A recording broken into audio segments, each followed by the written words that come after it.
Hi friends, எல்லோரும் எப்படி இருக்கிறீங்க? இன்றைக்கி நம்ம வீட்டில் ராமநவமி பூஜையை நான் எப்படி எளிமையான முறையில் இன்றைக்கி வழிபாடு பண்ணினேன் அப்படிங்கிறத பற்றி தாங்க இன்றைக்கி நம்ம சேனலில் பார்க்க போகிறோம். அதே சமயத்தில் இன்றைக்கி பங்குனி உத்திரத்துக்கு 6 நாள் விரதம் ஸ்டார்ட் பண்ணுறவங்க கூட இன்றைக்கி பண்ணுவாங்கங்க.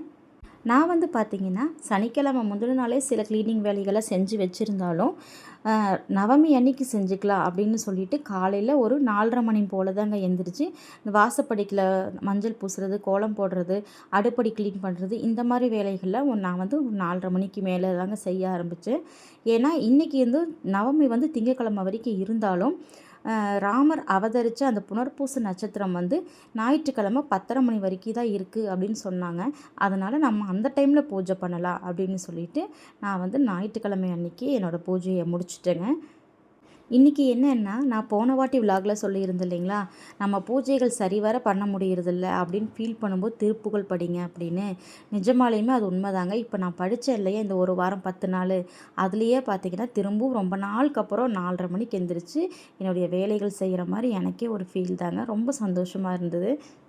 ஏன்னா பிரம்ம முகூர்த்தம் வச்சா மட்டும்தான் இப்படி காலையில் எந்திரிச்சு வாசப்படிக்கெல்லாம் மஞ்சள் போட்டு கோலம் போட்டு மாக்கோலம்லாம் போடுவேன். மற்ற நாளெல்லாம் சாயந்தர நேரம் பகல் டைமில் செய்வேன்.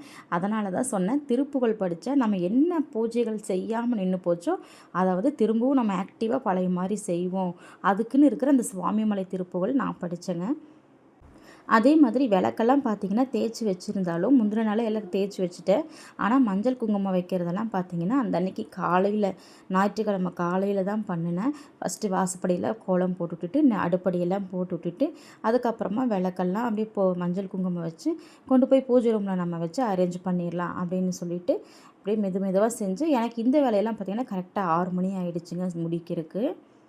ராமநவமியை பற்றி பெரியவங்க என்ன சொல்கிறாங்கன்னா, கடவுளே மனுஷனாக பிறந்து நம்ம படுற கஷ்டங்களை அவங்களும் அனுபவித்து நமக்கு ஒரு உதாரணமாக வாழ்ந்தே காமிச்சிருக்கிறாங்க. அப்படிப்பட்ட தெய்வத்தை எவ்வளவோ தெய்வங்கள் கும்பிடுறோம், அப்படி ஒரு தெய்வத்தை கட்டாயம் கும்பிடணும் இல்லையா? அதுலேயும் குறிப்பாக சிலரெல்லாம் பெருமாள் குலதெய்வமாக கும்பிடுற வழக்கம் இருக்கிறவங்க கண்டிப்பாக கும்பிடுங்க. நாங்களே பார்த்திங்கன்னா பெருமாள் கும்பிடுறவங்க தான். என்கிட்டயே பார்த்திங்கன்னா ராமர் ஃபோட்டோ கூட கிடையாது. ஏன்னா ராமர் ஃபோட்டோ வாங்கணுன்னா அது சில இதெல்லாம் பார்த்து தான் வாங்கணும்னு சொல்லுவாங்க. அதனால் நான் இன்ன வரைக்கும் வாங்காமல் தான் இருந்தேன். இந்த ராமநவமி பூஜையில் ரொம்ப முக்கியம் பால் பாயசம் தாங்க. ஃபஸ்ட்டு அதுக்கு தான் ரெடி பண்ணினேன். அப்புறம் பால் பாயசம் வச்சதில் ஒரு சிஸ்டர் போன ஒரு டைம் வீடியோவில் சொன்னாங்க, சுவாமிக்கு வைக்கிறதுல சேமியா சேர்த்த மாட்டோன்னு. அதனால் நானும் பார்த்திங்கன்னா சேமியா சேர்த்துல. எதனாலன்னு ஆனால் எனக்கு தெரியல. ஒருத்தவங்க சொன்னாங்களா, சரி நம்ம எடுத்துக்கலாம் அப்படின்னு சொல்லிட்டு சேமியா சேர்த்தாமல் ஜவ்வரிசி மட்டும் வச்சு தான் இன்றைக்கி பால் பாயசம் பண்ணியிருந்தேன். அந்த ஜவ்வரிசி கொதிக்கிறக்குள்ளார நம்ம சுவாமி படத்துக்கெல்லாம் பூ போட்டு ரெடி பண்ணி வச்சிடலாம் அப்படின்னு சொல்லி அந்த வேலையை பண்ணுறதுக்காக உள்ளே வந்துட்டேன். ஏன்னா சண்டே இன்றைக்கி நல்லா ஜாலியாக நம்ம பூஜை பண்ணலாம் அப்படின்னு நானும் தான் நினச்சிருந்தேன். ஆனால் பார்த்திங்கன்னா பொண்ணுக்கு ஸ்பெஷல் கிளாஸ் இருக்குதுன்னு சொல்லிட்டா. அவங்களுக்கும் பார்த்திங்கன்னா நான் வேலை இருக்குது போகணும்னு சொல்லிட்டாங்க. அதனால் நான் பூஜை வேலையும் பார்த்துட்டு அவங்கள அனுப்புகிற வேலையும் பார்க்கணும்.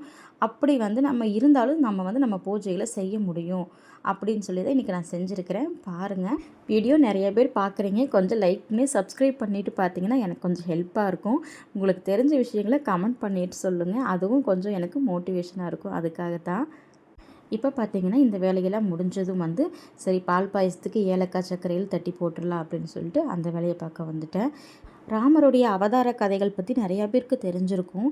அதுலேயும் இந்த வராக அவதாரம் பார்த்திங்கன்னா பூமிக்கு அடியில் ஒரு வாட்டி பூமாதேவியை ஒளிச்சு வைக்கணும்னு சொல்லிட்டு கடலுக்கு அடியில் போய் ஒளிச்சு வச்சிடுறாங்களாம். அப்படி இருக்கும்போது அந்த டைமில் வராக அவதாரம் எடுத்து தான் போய் பூமியை மீட்டு கொண்டு ராமர் வச்சாராம்.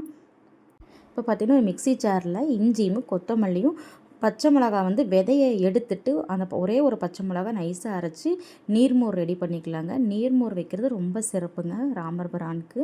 அதனால் நீர்மோர் ரெடி பண்ணிட்டேன்.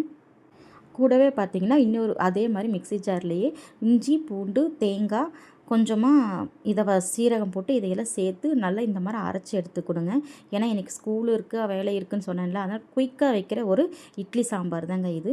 இப்போ இந்த மாதிரி அரைச்சி இடத்துல ஒரு 5-6 தக்காளி, உங்களுக்கு சாம்பார் எந்த அளவுக்கு வேணுமோ அந்த அளவுக்கு ஒரு 5-6 தக்காளி சேர்த்து இதையும் நைஸாக பேஸ்ட்டாக அரைச்சி எடுத்துக்கோங்க. அரைச்சி எடுத்துகிட்டு இந்த சாம்பார் பார்த்திங்கன்னா சாப்பிட்றதுக்கும் பிடிக்கும், சட்னி தேவையில்லை, இட்லி மட்டும் வச்சு டக்குன்னு அவங்கள அனுப்பிச்சிடலாம் அப்படின்னு சொல்லி இன்றைக்கி இந்த சாம்பார் வச்சேன். எண்ணெய் காஞ்சது கொஞ்சம் சோம்பு போட்டுக்கோங்க.